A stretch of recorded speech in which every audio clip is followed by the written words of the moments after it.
राष्ट्रवादी युवक काँग्रेसची शासकीय विश्रामगृह येथे गुरुवारी बैठक पार पडली।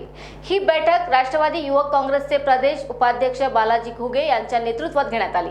यावेळी वसमत येथे 9 फेब्रुवारी रोजी होणाऱ्या युवा जोडो व युवा संवाद मेळाव्याला युवा नेते पार्थदादा अजित पवार, सहकार मंत्री बाबासाहेब पाटील, राष्ट्रवादी काँग्रेस पार्टीचे युवक प्रदेशाध्यक्ष सूरजदादा चव्हाण यांच्या प्रमुख उपस्थितीत मेळावा पार पडणार आहे।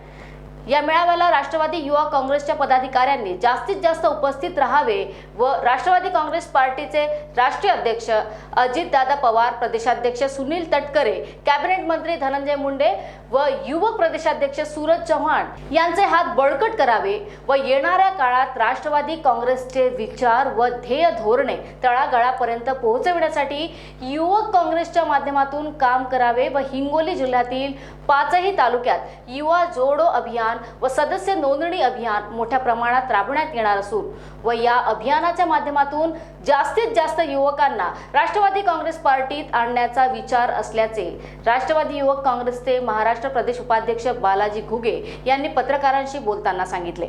यावेळी राष्ट्रवादी काँग्रेस पक्षाचे सरचिटणीस देविदास गाडे, राष्ट्रवादी युवक काँग्रेसचे कार्याध्यक्ष मनोज बांगर, विनायक बांगर, अंजर तांबोळी, गणेश बांगर, कृष्णा घुगे, प्रदीप सरकटे, कृष्णा सरकटे, अविनाश गहुले, नितीन देशमाने, दशरथ गुट्टे, महेश बांगर, बंटी बांगर, ऋषिकेश गुट्टे, ज्ञानेश्वर सातपुते यांच्यासह राष्ट्रवादी काँग्रेस पार्टीचे कार्यकर्ते व पदाधिकारी मोठ्या संख्येने उपस्थित होते। राष्ट्रवादी युवक काँग्रेसच्या वतीने हिंगोली शासकीय विश्रामगृह येथे आढावा बैठक घेण्यात आली। या बैठकीमध्ये महत्त्वाचा विषय म्हणजे अजित पर्व ही संकल्पना राष्ट्रवादी युवक काँग्रेसच्या वतीने राबवण्यात येत आहे संपूर्ण महाराष्ट्रात।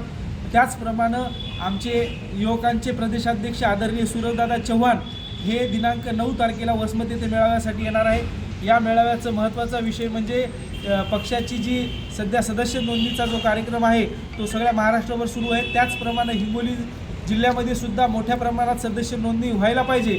त्यामुळं आम्ही राष्ट्रवादी युवक काँग्रेसच्या वतीने आज बैठक घेऊन माझ्या सर्व पदाधिकाऱ्यांना त्या ठिकाणी आवाहन केले आहे की जिल्ह्यामध्ये मोठ्या संख्येनं सदस्य नोंदणीचं काम आपल्याला करायचं आहे। आदरणीय सूरजदादा यांचा हात बळकट करण्यासाठी आणि अजितदादा यांना महाराष्ट्रात भविष्यातील राजकारणासाठी राष्ट्रवादी काँग्रेस पक्ष मोठ्या जोमाने युवकांच्या ताकदीवर उभा राहील अशी या ठिकाणी सदस्य नोंदणी आम्ही करणार आहेत आणि भविष्यात राष्ट्रवादी काँग्रेस हा हिंगोली जिल्ह्यामध्ये वाढवणार आहे।